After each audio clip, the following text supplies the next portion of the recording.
ሚቲ እስከ መቼ ነው የምንደብቀው? ጀዳ አባቦ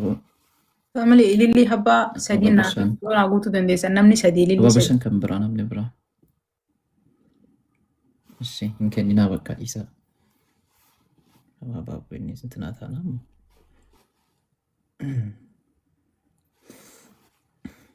ሲፍ ጀች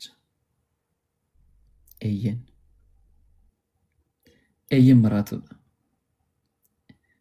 maraatuudha kan seera guuttate maraatummaa kutti kan ittiin qaanofne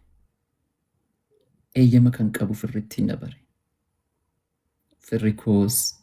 diinni koos sagalee tokkichaan maqaanaaf moggaase eeyyama maraatuudha warrina komattan yoo deemtan yoo teessan yoo dhugdan yoo nyaattan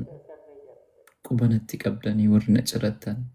eeyyama maraatuudha mee maaluma fiddan eeyyama maraatuudha summii jaalalaatiin kan onnee hiddame kudaannisa seenaa madaarratti madaa eeboo jaalalaatiin kuma waraaname yeroo kuma du'e kuma awwaalame eeyyama maraatuudha jaalala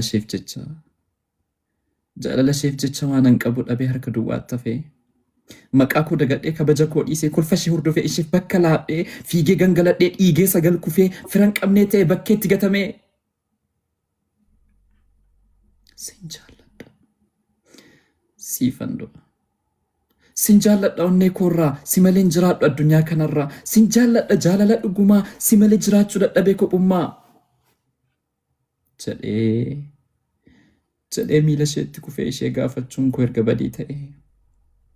onnee koo isheef banee waan keessa garaa koo isheetti machuun koo erga cubbuu ta'e eeyyama maraatuudha kan seera guuttate maraatummaa kootti kan ittiin qaanofne eeyyama kan qabu namni ittiin na bare firri koos diinni koos sagalee tokkichaan maqaanaaf moggaase